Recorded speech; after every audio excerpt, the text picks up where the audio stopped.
Abramos a palavra do Senhor na carta que Paulo escreve à igreja de Roma, Romanos capítulo 15.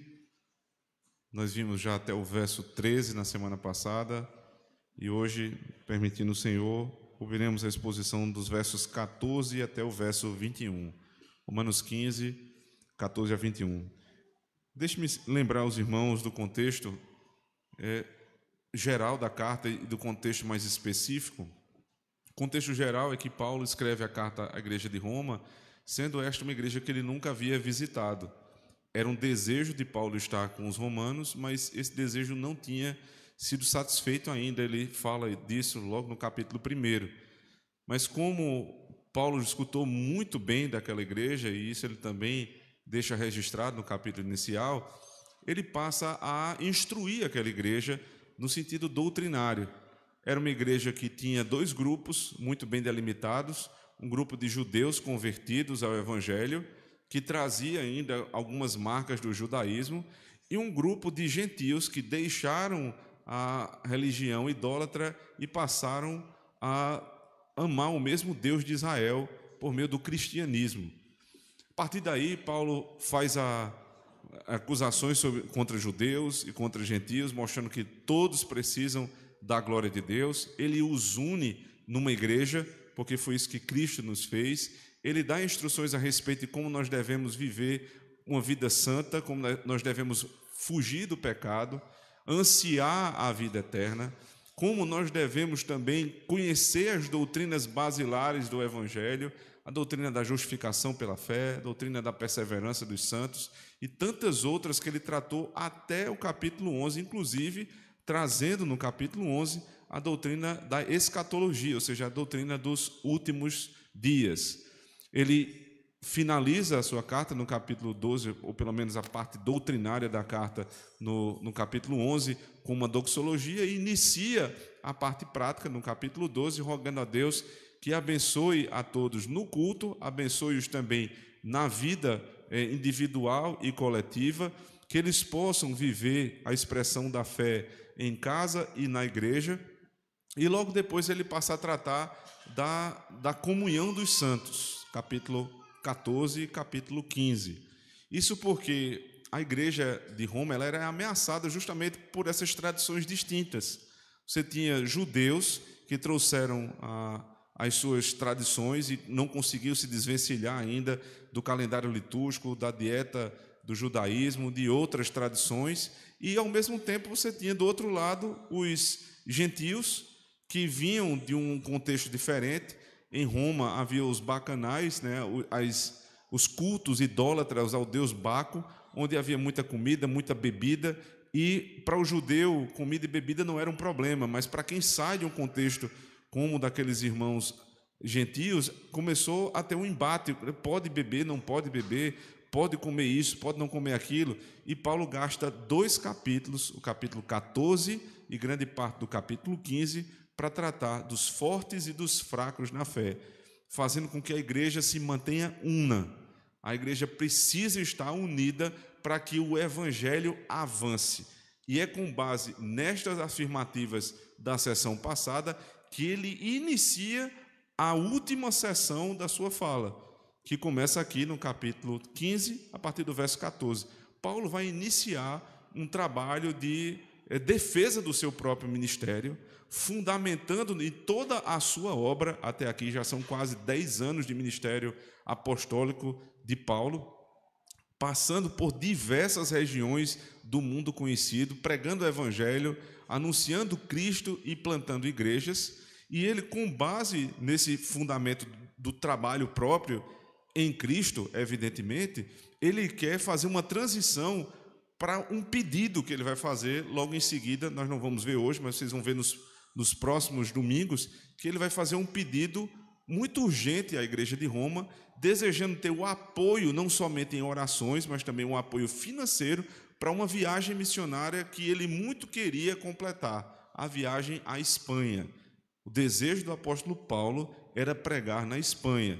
Então ele está dizendo: irmãos, se mantenham firmes na fé, se mantenham unidos para que o reino possa avançar, porque eu preciso fazer algumas viagens missionárias, eu não tenho recursos próprios e eu confio na igreja. Mas se a igreja fica discutindo dieta, se a igreja fica discutindo os dias que devem ser guardados ou não com base em antigas tradições, a gente vai perder tempo. Então, resolvida essa questão, Paulo diz: agora é o momento de avançar no reino, avançar no trabalho apostólico. Então, ouçamos a voz do nosso Deus. Romanos 15, a partir do verso 14, diz assim: Eu próprio, meus irmãos, certo estou a respeito de vós, que vós mesmos estáis cheios de bondade, cheios de todo conhecimento, podendo admoestar-vos uns aos outros. Mas, irmãos, em parte vos escrevi mais ousadamente, como para vos trazer outra vez isto à memória, pela graça que por Deus me foi dada, que seja ministro de Jesus Cristo para os gentios, ministrando o evangelho de Deus, para que seja agradável a oferta dos gentios, santificada pelo Espírito Santo, de sorte que tenho glória em Jesus Cristo nas coisas que pertencem a Deus, porque não ousarei dizer coisa alguma que Cristo por mim não tenha feito, para fazer obedientes os gentios por palavra e por obras, pelo poder dos sinais e prodígios, e pelo poder do Espírito de Deus, de maneira que desde Jerusalém e arredores, até o Ilírico, tenho pregado o Evangelho de Cristo. E desta maneira me esforcei por anunciar o Evangelho, não onde Cristo foi nomeado, para não edificar sobre fundamento alheio. Antes, como está escrito, aqueles a quem não foi anunciado o verão, e os que não ouviram o entenderão. Amém. Vamos orar? Senhor Deus amado, ao abrirmos a Tua palavra, nós ansiamos ouvir a Tua voz, Senhor.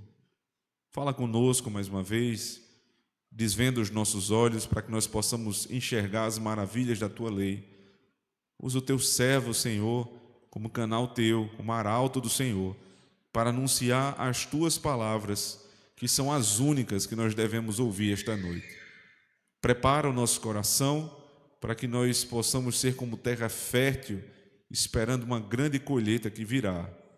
Que o Senhor reja a Tua igreja, dirija o Teu povo, pelo poder da Tua palavra mais uma vez. É a nossa oração no poder de Cristo, nosso Senhor. Amém. É muito fácil você conseguir a atenção de determinadas pessoas. Eu diria que para o pastor isso é um pouco mais fácil ainda, pela posição que ele tem, pelo ofício que ele carrega, e você começar a tratar as pessoas com uma finalidade maldosa, ou como a gente diz, com segundas intenções. Eu quero algo, eu preciso da igreja, então eu vou usar o púlpito, eu vou usar a minha influência, eu vou usar o poder que Deus me deu para de alguma maneira conseguir o que eu quero. Isso tem se repetido ao longo da história da igreja, mas talvez nunca foi tão comum como nos nossos dias. Pastores que usam do púlpito, que usam da retórica, que usam do ofício para arrancar algo dos crentes. Eles sabem que os irmãos têm confiança no ministério, eles sabem que a igreja ela tende a ter um carinho especial, um apreço pelo pastor da igreja, e eles, se aproveitando disso, eles vão em conversas particulares ou nas casas dos irmãos, tomando um cafezinho e, ao mesmo tempo, choramingando pelos cantos, dizendo que estão precisando disso ou daquilo. Isso acontece com tanta frequência, irmãos, mas, ao mesmo tempo, isso é tão baixo para um pastor. É algo tão baixo, utilizar do ministério simplesmente para angariar recursos para si. Usar do respeito que os irmãos têm, da admiração que os irmãos têm para abrir, inclusive, a porta de casa. E ao chegar lá no meio de uma visita, você começa a choramingar, a contar um monte de desgraça da sua vida, para que os irmãos tenham pena e digam: não, pastor, eu vou ajudar, eu vou lhe dar tanto, eu vou complementar o seu salário. São situações terríveis e, ao mesmo tempo, cotidianas em algumas igrejas. A ideia de que o ministério pode ser utilizado em causa própria para que o ministro se beneficie do seu cargo. É por isso, irmãos, que nós devemos ter muito cuidado com o trabalho ministerial. É por isso que o púlpito precisa ser algo muito reverenciado na igreja. É por isso que é tão bom, inclusive, nós termos presbíteros e não apenas um pastor, uma igreja, para que os presbíteros percebam esse tipo de atitude e repreendam o pastor. Para que ele não use do púlpito da igreja para se vitimizar, para conseguir algo para si. Então, o colegiado de pastores defende a igreja, protege a igreja desse tipo de malícia. Então, se isso é ruim, nós devemos estar sempre alerta com a forma como os pastores pregam e perceber se há esse tipo de segundas intenções na sua fala.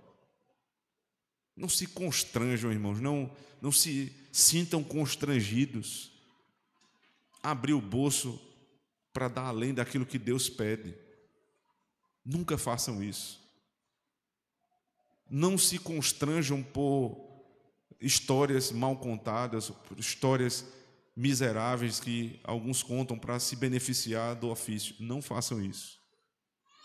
É uma obrigação dos pastores não defraudar as ovelhas, mas é uma obrigação das ovelhas, especialmente dos homens da igreja, perceber estas nuances no seio da igreja. A malícia que alguns usam no púlpito. Não era assim com o apóstolo Paulo. Não era o objetivo de Paulo bajular os irmãos da igreja de Roma para angariar algum recurso. A prova disso é como ele falou agora há pouco, nos capítulos anteriores, a respeito do pecado. Como ele foi duro e enfático com a igreja. Como ele instruiu a respeito de tantos pontos doutrinários, sem meias palavras. Porque não é assim o lisonjeiro, não é assim o malicioso, não é assim o pastor avarento. Ele não vai falar nada que magoe os irmãos. Porque o desejo deles é agradar para então poder saquear o bolso dos irmãos. Paulo foi duro muitas vezes. Paulo foi incisivo com judeus e gentios. Paulo, ao mesmo tempo, foi amável. Paulo tratou de assuntos dificílimos com os próprios judeus que tinham um apreço muito grande ao sistema sacrificial, ao sistema dietético de Israel. Trouxeram isso como uma tradição antiga. Mas ele disse aos seus próprios irmãos conterrâneos: não façam isso. Tenham paciência uns com os outros. O fraco deve olhar para o forte e entender que ele é diferente, mas ele é teu irmão. O forte, por ser mais forte, deve suportar as fraquezas do fraco e assim conviver em harmonia na igreja.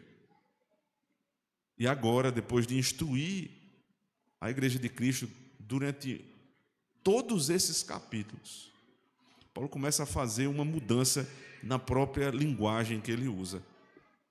Quero que os irmãos percebam isso, à medida que ele inicia essa sessão dizendo o seguinte: eu próprio, meus irmãos, certo estou a respeito de vós, que vós mesmos estáis cheios de bondade, cheios de todo conhecimento, podendo admoestar-vos uns aos outros. Mas, irmãos, ele começa a falar de um modo muito nobre, muito zeloso, cuidadoso e carinhoso com a igreja.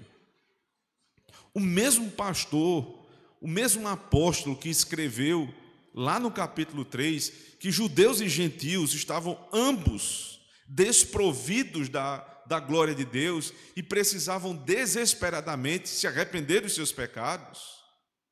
É esse mesmo pastor que olha para os irmãos e os chama de irmãos, queridos, que sabe bem, ele diz: eu tenho certeza da vida que vocês têm levado, sem nunca ter passado por Roma.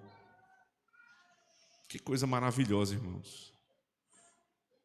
Ter uma boa referência da igreja, mesmo sem ter nunca pisado lá. Que bênção será para a nossa comunidade se as pessoas de fora tiverem esta mesma impressão que Paulo tinha da igreja de Roma. Eu nunca visitei. Paulo diz no começo da carta, é o meu desejo estar com os irmãos, mas eu fui impedido. Por outro lado, tudo que eu sei a respeito de vocês são boas referências. É que vocês são firmes na fé, é que é uma igreja pujante, uma igreja bíblica, bem doutrinada. Não é à toa que Paulo tem condições de escrever uma carta como essa. Paulo escreveu uma carta extremamente teológica para uma igreja que tinha boa teologia. Então, depois de tudo isso, quando ele passa a tratar os irmãos dessa maneira, fazendo agora uma transição para um pedido que ele vai fazer, não é lisonja, não é bajulação, é a forma amável que um pastor fala com as suas ovelhas. Observe. Comentário de Henry, ele diz assim: ele elogia aqueles cristãos com as mais altas referências possíveis. Ele começou a sua epístola com elogio a eles. Capítulo 1, verso 8. Em todo o mundo é anunciada a vossa fé. Por meio disso, abrindo o caminho para o seu discurso, e porque às vezes eles os tinham reprovado categoricamente, ele agora conclui com semelhante elogio, para abrandá-los e separarem-se como amigos. Ele faz isso como orador. Preste atenção, não era lisonja inútil, mas um devido reconhecimento do valor que eles tinham e da graça de Deus neles. Não devemos estar dispostos a observar e elogiar nos outros o que é excelente e louvável. É parte da recompensa presente da virtude e utilidade, e será bom estimular outros a uma emulação santa. Foi uma grande honra aos romanos serem elogiados por Paulo, um homem tão grande em percepção e integridade, muito esperto para ser enganado e muito honesto para bajular. Muito esperto para ser enganado por esses irmãos. Ou seja, ele não tirou as conclusões a respeito da igreja de Roma na primeira vez que ele ouviu algo sobre a igreja. Mas ele tinha muitas referências da igreja até chegar a essa conclusão. Porque, por um lado, irmãos, nós não podemos ser ingênuos. Nós não podemos dar crédito àqueles que nós mal conhecemos. A igreja precisa aprender esta responsabilidade com a sua própria segurança. Os que se chegam a uma comunidade precisam demonstrar que são dignos da confiança dessa comunidade. Nós não podemos abrir as nossas portas, a nossa intimidade, para aqueles que estão chegando. Por quê? Porque é excelente que nós sejamos prudentes. Sejamos educados, receptivos, mas prudentes. Por outro lado, quando nós temos a certeza que aqueles que estão ao nosso lado são pessoas confiáveis, nós devemos ser estimulados ao elogio. Que coisa maravilhosa, elogiar os irmãos. Os pais devem lembrar não somente de reclamar dos filhos, mas de elogiar os seus filhos. Quando eles fazem coisas boas e agradáveis, são dignos dos nossos elogios. Às vezes a gente diz assim, não vou elogiar não para não estragar. Mas não é o elogio que estraga. O que estraga talvez seja o momento em que ele pecou e eu não o disciplinei da maneira correta.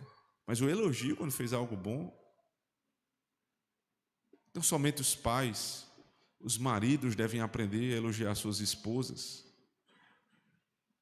Não somente quando querem algo dela, não somente para desfrutar de uma boa companhia, muito mais do que isso. Elogiar não só a aparência física, mas quem dera que nós pudéssemos elogiar o coração das nossas esposas, elogiar aquilo que elas têm sido como mulheres de Deus. Você passar e ver sua esposa lendo a Escritura, lendo um bom livro, elogie. Você passar e vê que ela é uma boa mãe, cuida dos seus filhos, elogie a sua esposa. Você passar e ver que o seu marido é um homem dedicado, não vai tirar pedaço você elogiá-lo, não. É bom para a relação. Que custa olhar para alguém que está tendo virtudes ali sendo apresentadas claramente e elogiá-los. Faça isso com sabedoria, nunca com lisonja, nunca com segundas intenções, mas naturalmente, observando o que está acontecendo, dando graças a Deus pelo marido que tem, pela esposa que tem, pelos filhos que tem, pelos pastores que tem, pelos irmãos que vocês têm. Elogiem-se mutuamente. Paulo era muito esperto para ser enganado, mas era muito sábio a ponto de saber o momento de elogiar. O momento é decisivo. Ele precisa se encaminhar para o fim. E como um bom pastor faz sempre com suas ovelhas, ele tem essa paciência. Meus irmãos, escutem um pouco mais do que eu tenho a dizer. Certo estou a respeito de vós, que vós mesmos estáis cheios de bondade, cheios de todo conhecimento, podendo admoestar-vos uns aos outros. 3 virtudes da igreja de Roma. A igreja de Roma tinha bondade ou boa vontade. A igreja de Roma tinha conhecimento. E a igreja de Roma sabia se aconselhar mutuamente. Cada uma dessas virtudes é extremamente importante para a igreja. A primeira diz respeito à intenção do meu coração, à inclinação da minha alma. A bondade ou a boa vontade é a força que me move a olhar o que o outro está fazendo. Era uma igreja que olhava para os irmãos nas suas debilidades e tinha boa vontade com os irmãos. A boa vontade é o que me faz sempre agir do modo certo com o irmão. Sempre buscar fazer o que é bom um para o outro. Veja, quando é que a bondade é comunitária? Quando o espírito é um só. A bondade individual, ela vai trazer algum benefício para a congregação, mas não é tanto assim. Mas quando a igreja está imersa numa boa vontade, quando o desejo do coração é olhar para o outro e pensar aquilo que é bom, é justo, é verdadeiro. Veja, Paulo nunca deixou de dizer a verdade para os irmãos. Quantas vezes ele foi duríssimo nos seus sermões. Mas, ao mesmo tempo, ele tinha boa vontade com a igreja. Ele esperava que a igreja mudasse. Ele tinha esperança que os problemas fossem resolvidos. E o que é que redundou numa igreja que ele nunca foi pastor? Mas as instruções paulinas chegaram até lá. Era uma igreja de boa vontade uns para com os outros. Só que a boa vontade isolada pode ser um problema. Porque se você tem boa vontade, mas não tem conhecimento, a chance de você ser enganado é muito grande. Então Paulo diz, vocês não têm só boa vontade uns para com os outros, vocês conhecem a doutrina. Não é só um problema que foi resolvido na mente. É um problema que foi resolvido no coração. Vocês conhecem a doutrina no coração.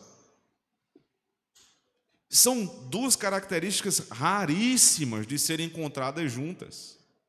Muitos têm boa vontade, mas não têm conhecimento. Muitos têm conhecimento, mas não têm boa vontade. Unir isso numa congregação é algo espetacular, irmãos. Unir a doutrina bem pregada, bem exposta e reconhecida pelos crentes faz com que os irmãos interpretem bem a vida. Mas se isso estiver isolado de um coração que tem boa vontade, o conhecimento vai ser utilizado para o mal. Então a igreja de Roma, ela aprendeu bem com a doutrina apostólica. Ela reconhecia as virtudes que foram ensinadas no Evangelho. Mas isso era temperado com boa vontade. A ponto de trazer à tona aqui a terceira virtude. Podendo, veja, por que ele pode? Porque ele coloca essa expressão, podendo, sendo possível. Porque só é possível admoestar, aconselhar, instruir corretamente quando você não tem só conhecimento. Você tem conhecimento e você tem boa vontade. Agora, quando você une essas duas coisas numa igreja, numa congregação, os irmãos têm a condição de admoestar-se uns aos outros. Eles sabem o momento de falar, o que falar e como falar. O trabalho de admoestação da igreja, em situações mais simples, é um trabalho mútuo, coletivo e que está no seio da igreja. Não é um trabalho simplesmente dos pastores. É evidente que o trabalho de aconselhamento sistemático, contínuo, faz parte do trabalho pastoral, porque é um trabalho da palavra.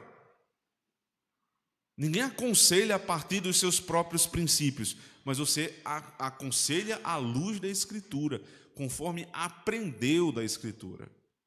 Então, para desenvolver um trabalho sistemático de aconselhamento, é necessário treinamento, é necessário autoridade, e isso é somente dado aos ministros. Porém, todo o resto é possível. Veja, o quadro anterior que nos foi trazido é um quadro de uma certa divisão da igreja. Não era uma divisão doutrinária, não era uma divisão porque os irmãos tinham raiva um do outro, mas era uma divisão em um certo sentido. Tradições distintas convivendo no mesmo ambiente. E não é exatamente isso que a gente vive na igreja? Criações distintas, classes sociais distintas, costumes distintos. Nós somos muito distintos. Mas essa distinção não é para o mal da igreja. A diversidade da igreja é uma bênção do Senhor. É maravilhoso saber que nós, apesar de sermos tão diferentes, amamos as mesmas coisas e odiamos as mesmas coisas. E por isso, nós temos a condição de olhar um para o outro com bondade e conhecimento, como diz o apóstolo Paulo, e admoestar-nos mutuamente. Você tem a obrigação de, como crente sábio e de boa vontade, olhar para o teu irmão com respeito e sabedoria e admoestá-lo. Isso é uma virtude da igreja de Roma. Você não vai passar a exercer o ofício do aconselhamento na igreja, porque isso é usurpação do ministério pastoral. Mas sempre que possível, quando necessário, com sabedoria e boa vontade, os irmãos devem admoestar-se mutuamente. Paulo elogia a igreja, não lisonjeia a igreja. Ele elogia a igreja de Roma, não bajula a igreja de Roma. O bajulador, ele se demonstra assim, né? Ele é definido assim, às vezes pelo conteúdo e pelo propósito, mas às vezes só pelo propósito. Deixa eu tentar explicar. É possível que um bajulador seja tão preciso como Paulo foi aqui nos elogios que fez à igreja de Roma. Era verdade que eles tinham boa vontade, era verdade que ela era uma igreja com bom conhecimento teológico, e era verdade que eles tinham uma prática de mútuo aconselhamento. Mas o que importa mesmo não é só dizer a verdade, é o que está por trás do que eu digo, é o que está por trás do elogio. As pessoas sábias, elas estão sempre antenadas nos elogios. Em primeiro lugar, é bom lembrar que não se deve interromper as pessoas que estão lhe elogiando. Deixa elas terminarem. Qual o problema de ser elogiado? Aprenda a ser elogiado. Escute o que está sendo dito. E depois verifique o conteúdo e a forma. O conteúdo. O que ele disse é verdade. Porque às vezes as pessoas dizem algo a respeito da gente que a gente sabe que não tem a menor condição de ser verdadeiro, porque nós não somos assim. Então, um bom indicativo de que seja lisonja. Mas pode ser que a pessoa tenha uma percepção errada, simplesmente. Então eu vou para o segundo grau, que é qual o objetivo que essa pessoa tem. O que é que ela faz logo depois disso? Isso fica muito claro nas crianças. Muito claro nas crianças. Eu já contei isso aqui. Eu posso estar errado, mas acho que foi abril para maio do ano passado. Nós fomos para Londrina, mais uma vez, visitar as igrejas, as escolas. Eu terminei de pregar numa das palestras, aliás, se não me engano, no sábado a gente foi para um restaurante com os presbíteros da igreja, com o pastor, as mulheres. Ficaram os homens numa mesa e as mulheres noutra mesa. Aí, de uma hora para outra, Evinha começa a me cutucar e me alisar e dar beijo. Eu digo, rapaz, esse negócio aqui está meio... Mas eu deixei para lá, né? Ela saiu e voltou. Daqui a pouco toma um beijo, toma um abraço. Eu disse, diga aí, o que é que você quer? Eu já notei logo que ali tinha alguma coisa que não era normal, né? Saiu lá do canto dela para vir uma vez, 2 vezes. A criança faz isso, não é só ela. Muitas vezes nossos filhos fazem isso. Eles querem, de alguma forma, nos agradar, mas a finalidade é outra. O que é que ela queria? Ela queria uma sobremesa. Mas qual foi o meio? O carinho, né? O alisar, o dar beijo. Uma criança faz isso, mas nem sempre com maldade, não é necessariamente uma malícia, uma ruindade do coração. Mas nós adultos fazemos isso com tantas vezes, de tantas outras formas. Falando algo, não com a intenção de dizer aquilo, mas de agradar para que a pessoa nos dê o que nós verdadeiramente queremos. Mas Paulo nem era imaturo, não era pouco sábio para ser enganado, nem muito menos malicioso para ser lisonjeiro. As palavras dele são verdadeiras. Ele elogia a igreja pelo que a igreja é, com os motivos corretos. Ele continua, verso 15. Mas, irmãos, em parte vos escrevi mais ousadamente, como para vos trazer outra vez isto à memória, pela graça que por Deus me foi dada. Em parte vos escrevi mais ousadamente. Por que ele fala mais ousadamente? Porque Paulo nunca nem visitou a igreja. Paulo nem conhecia os irmãos pessoalmente. E ele escreve uma carta que, em grande parte, é duríssima. E era uma igreja que já tinha pastor. Então é muito estranho. Poderia parecer para os irmãos estranho um pastor de fora, um apóstolo, falar sobre uma igreja que ele mal conhecia. Mas ele diz, eu escrevi mais ousadamente, observe, como para vos trazer outra vez isto à memória, pela graça que por Deus me foi dada, que seja ministro de Jesus Cristo para os gentios, ministrando o evangelho de Deus, para que seja agradável a oferta dos gentios, santificada pelo Espírito Santo. Ele está explicando por que ele escreveu uma carta para uma igreja que ele não conhecia, e de maneira tão ousada. Eles têm um motivo para isso. Eu quero trazer à memória de vocês o que vocês já conhecem. É possível que no domingo você pense assim, talvez nem vale a pena ir para a igreja hoje. O que eu vou ouvir lá eu já sei. Eu vou esperar um dia que seja uma coisa diferente, porque o que eu vou ouvir lá eu já sei. Será que você sabe? E não importa se você sabe. Nós somos trazidos à igreja pelo Espírito Santo todos os domingos, com o primeiro objetivo, sermos lembrados do que nós já sabemos. Porque nós esquecemos com muita facilidade. Não é à toa que o 4º mandamento diz, lembra-te do dia do Senhor. É porque eles não sabiam. Ora, desde o Éden foi revelado o dia do Senhor, quando Adão viu o próprio Deus descansando, foi uma instrução dada pelo Senhor, o descanso de Deus ao 7º dia. Então, por que lá adiante Moisés diz, lembra-te do dia do Senhor? Porque é muito fácil esquecer daquilo que nós aprendemos na igreja. E é tão necessário ouvirmos inúmeras vezes as mesmas doutrinas, as mesmas instruções da palavra do nosso Deus. Então, eu venho falar para os irmãos, trazendo isso à memória, o que vocês já sabem. O que é que vocês já sabem? Eu sou ministro de Jesus Cristo, com uma jurisdição específica para os gentios. É o que ele diz no verso 16. Eu sou ministro com uma instrução do próprio Cristo. Porque o ministério apostólico do apóstolo Paulo, ainda que seja num sentido exatamente o mesmo ministério dos primeiros 12, tem uma diferença. Os 12 começaram um trabalho em Jerusalém. Começaram o trabalho entre os de Israel. Mas não foi assim com Paulo. Ainda que ele tenha sido enviado de Jerusalém, mas o trabalho dele, majoritariamente, não era em Israel. Era um apóstolo para os gentios. Veja, e a igreja de Roma era uma igreja predominantemente gentílica. Como foi que essa igreja se formou?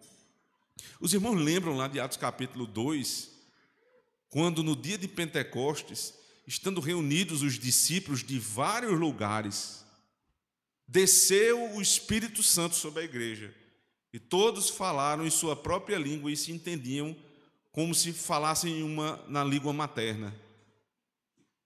O Espírito Santo desce ali. E depois que eles descem, aquelas pessoas que são citadas de várias regiões voltam para as suas próprias cidades. E um grupo de Roma estava ali. Então, a partir do Pentecostes, eles ouviram o evangelho e voltaram para Roma. Quando eles voltam para Roma, eles não têm pastores.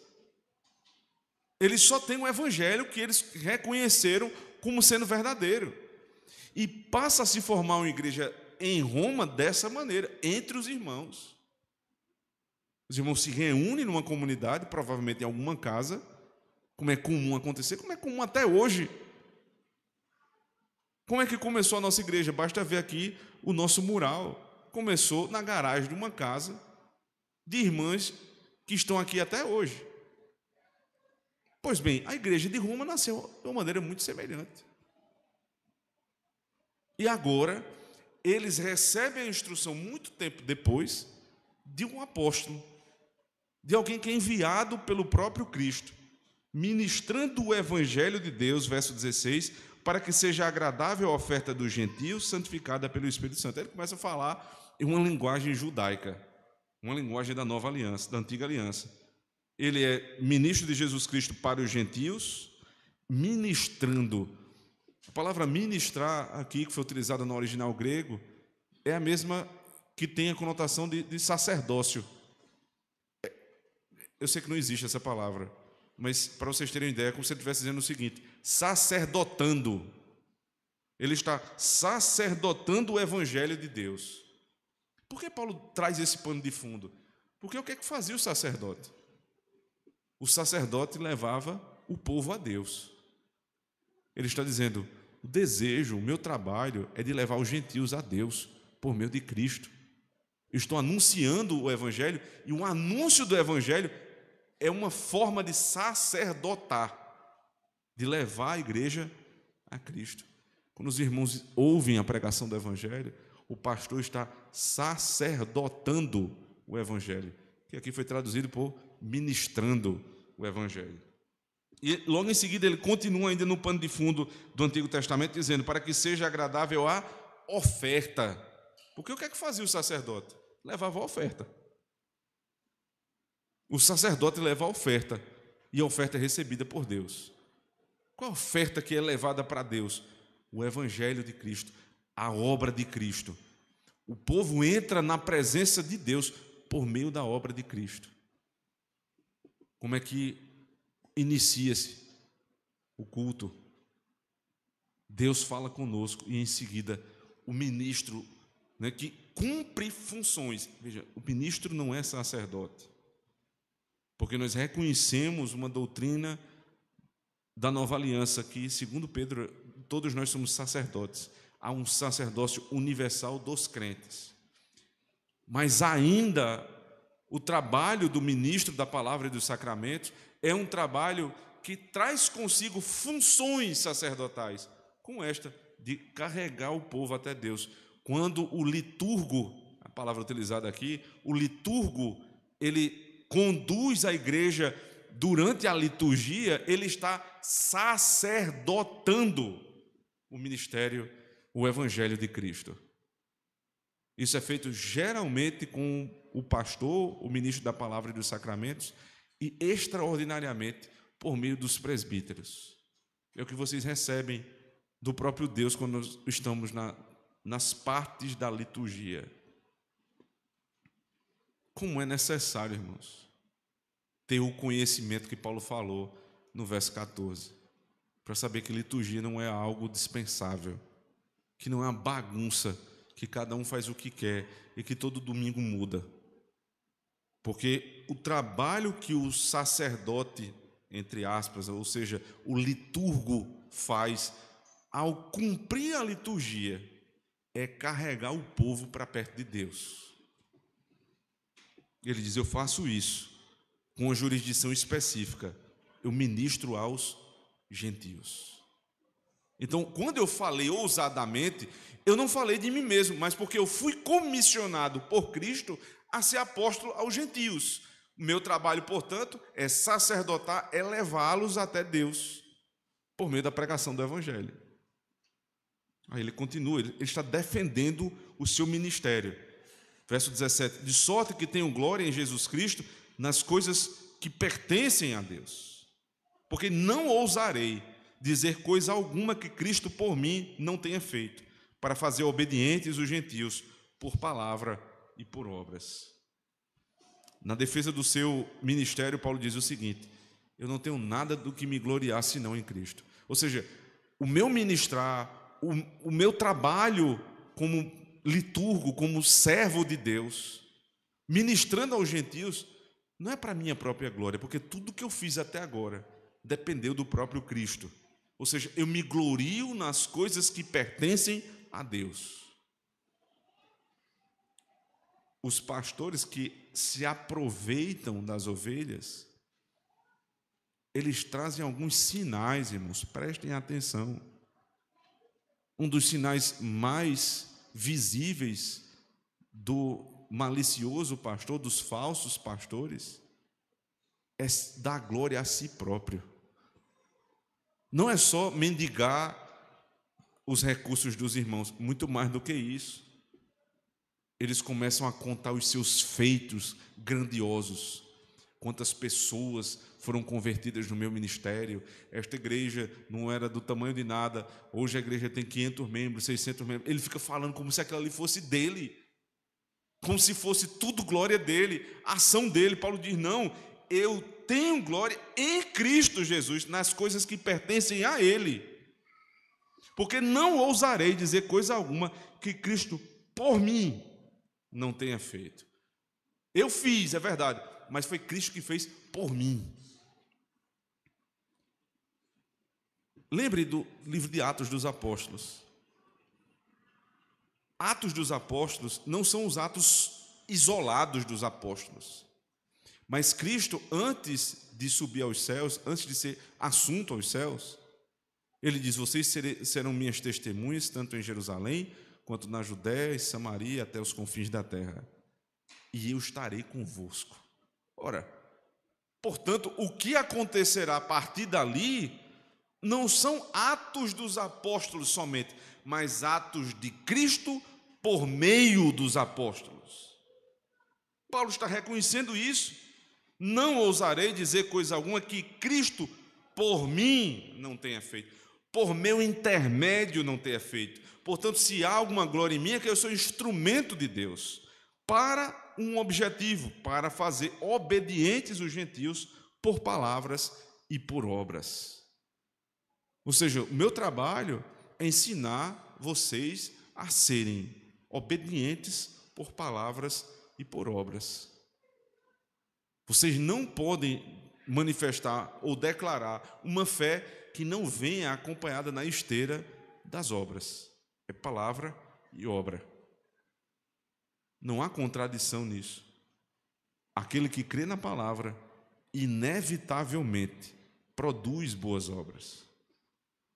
Então ele arremata dizendo no verso 19, pelo poder dos sinais e prodígios, e pelo poder do Espírito de Deus, de maneira que desde Jerusalém e arredores até o Ilírico tenho pregado o Evangelho de Cristo. Paulo está dizendo, eu não sou preguiçoso,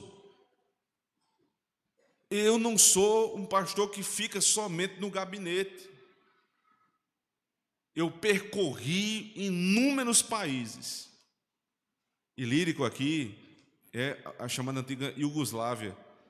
Eu fui parar lá, meu amigo.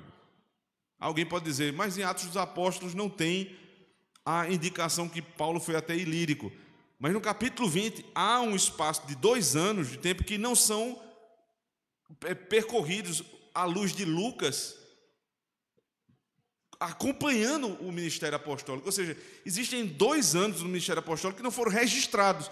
Não foi lá, mas está registrado aqui. Onde é que ele foi nesse tempo? Ele foi bater lá em Ilírico. Então Paulo está dizendo, eu não parei um segundo. É claro que o que vai ser requerido dos pastores da nossa época não é sair como um apóstolo pregando em todos os lugares. Não. Os pastores devem ter cuidado com isso, inclusive. Os pastores que ganham algum tipo de notoriedade, eles têm que lidar com uma grande tentação, que são os convites para pregar fora. É bom e saudável que, esporadicamente, os pastores possam visitar outras igrejas e abençoar os irmãos daquelas igrejas. Especialmente ainda quando eles têm algum tipo de conhecimento específico que precisa ser compartilhado com aquela igreja. Mas eles não podem se esquecer da igreja local, porque nós não somos apóstolos, nosso ofício não é apostólico neste sentido.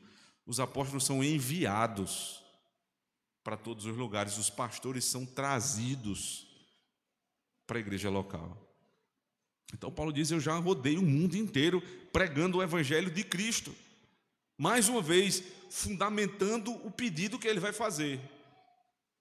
Eu amo os irmãos, eu reconheço as virtudes da igreja, eu preguei para os irmãos mesmo de longe, eu tenho respeito pelos irmãos, mas eu defendo. A minha autoridade se dá porque Cristo me fez apóstolo. Para quem acha que dar carteirada é um problema, né? Paulo está dando uma carteirada aqui, mas é com todo respeito. Ele está construindo um argumento para dizer, o que eu vou pedir a vocês é justo, porque não é um malicioso, não é um avarento, não é um pastor preguiçoso, não é o que tem segundas intenções que vai pedir algo à igreja, é um ministro verdadeiramente bíblico e trabalhador. Então ele finaliza dizendo o seguinte, verso 20 e 21. E desta maneira me esforcei por anunciar o evangelho, não onde foi Cristo nomeado, para não edificar sobre fundamento alheio, antes, como está escrito, aqueles a quem não foi anunciado o verão, e os que não ouviram o entenderão. Ele cita Isaías 52, verso 15. Eu não construí sobre o fundamento alheio, mas uma prova da sinceridade, da honestidade do ministério do apóstolo Paulo. Muito provavelmente, irmãos, na ânsia de plantar igrejas, muitas igrejas começaram a ser plantadas sob o fundamento do outro. Paulo vai defender na próxima carta, na carta aos Coríntios, que um plantou, o outro regou e quem deu o crescimento foi Cristo. Ele traz uma analogia a respeito da agricultura, para dizer, a igreja é assim. É possível que novos pastores venham. Ele diz também, na mesma carta, trazendo uma segunda analogia, só que com o pano de fundo da construção, ele diz, um lança o fundamento, outro edifica. Ou seja, não há um problema necessariamente nisso, mas o que ele disse é, o trabalho que Deus me deu, o ministério que Deus me propôs para os gentios foi esse. Eu não posso construir sob fundamento alheio, porque a palavra que eu recebi foi essa, aqueles a quem não foi anunciado o verão e os que não ouviram o entenderão. Ou seja, o meu ministério eu reconheço como ministério em lugares que nunca se ouviu o evangelho. Por que ele está dizendo isso? Porque ele quer ir para a Espanha. Ele está argumentando para que a igreja entenda que ele tem uma boa convivência com os irmãos, apesar da distância. Ele começa elogiando. E veja, o elogio é um bom começo, muitas vezes. Pode muitas vezes soar como lisonja, tenha muito cuidado nisso. Você quer algo, você vai começar esculhambando a pessoa não vai nem lhe ouvir.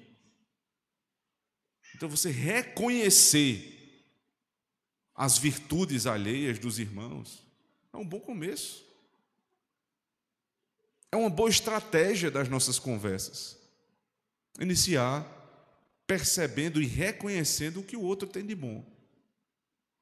Eu preciso tratar um assunto sério, um assunto duro, mas eu vou começar assim. Meus irmãos, queridos, eu reconheço tais e tais virtudes. Vocês têm bondade, vocês têm conhecimento, vocês sabem se admoestar mutuamente.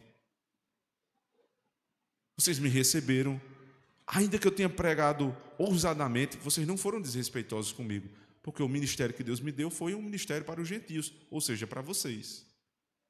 Vocês precisam ver todo o meu trabalho, todos os lugares que eu passei. A argumentação justíssima, ele não está mentindo. Mas principalmente, ele diz, o que eu vou pedir é com fundamento no que Cristo me ordenou. Ele disse, não construa sobre fundamento alheio. Então, querendo ir para a Espanha, esses são os meus argumentos. É sobre isso aqui que eu fundamento o meu raciocínio. Espero que a igreja de Roma não se esqueça do trabalho que ainda precisa ser feito. Quanta diferença dos falsos apóstolos do nosso dia, do nosso tempo. Eu soube de um número, irmãos, que eu fiquei estarrecido. Na verdade, são 2 números. O primeiro é que o Brasil já tem 10.000 apóstolos autodeclarados. 10.000 façantes que se auto-intitularam apóstolos. E o segundo número, que é terrível, tanto quanto o primeiro, é que no nosso país já existem mais denominações apostólicas, nesse sentido, não sob a doutrina apostólica, mas com estrutura apostólica, onde você confunde a figura do apóstolo com a igreja, do que igrejas tradicionais. Os falsos apóstolos, eles têm essa característica. Quando você olhar para uma igreja e confundir o nome daquela pessoa em evidência da igreja com a própria igreja, não tenha dúvida, você está diante de um farsante. Quando você percebe que toda autoridade é concentrada somente nele, tem alguma coisa errada. E eles geralmente foram os fundadores dessas seitas. 10.000 autoproclamados apóstolos. Eles são muito diferentes de Paulo. Muito diferentes de Paulo. O fundamento deles é: dê para você ganhar mais. O argumento deles é: vejam quantos já vieram aqui e se tornaram ricos. O propósito são sempre realizações mundanas. Enquanto o apóstolo está dizendo aqui: eu sou trabalhador, o meu trabalho é anunciar o evangelho, é um trabalho de sacerdócio. Me ajudem para que eu possa chegar na Espanha.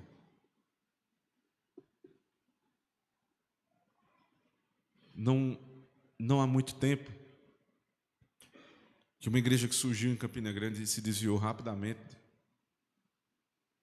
tinha na figura do seu líder alguém que queria, segundo ele, evangelizar muitos bairros da cidade, quem sabe ganhar Campina Grande, ou pelo menos uma área da cidade, para Cristo. Essa congregação começou, passaram-se 6 meses, 8 meses, 1 ano, e chegou a primeira proposta missionária. O sujeito queria ir fazer missões internacionais. O conselho da igreja disse o seguinte: pastor, é muito nobre o desejo de pregar o evangelho fora do país, mas a proposta da igreja nunca foi essa inicialmente. Nós não evangelizamos nem o nosso bairro ainda. Nós não anunciamos Cristo nem para os nossos vizinhos. Dali houve uma confusão, um estresse tremendo e uma cisão. Eu não estou dizendo que esta pessoa ele tem a conotação de apóstolo, não é isso. Mas só analogia a respeito das motivações. Tenham cuidado, irmãos. Coisas mirabolantes demais. Projetos megalomaníacos. A igreja de Cristo é simples. A forma de trabalhar e de fazer o reino expandir é simples. É pregar o evangelho, anunciar Cristo e esperar que o Espírito Santo faça o seu trabalho. Por outro lado, deixando para trás esses farsantes, devemos dar crédito, irmãos, a muitos e muitos pastores fiéis que Cristo ainda tem sustentado no nosso meio.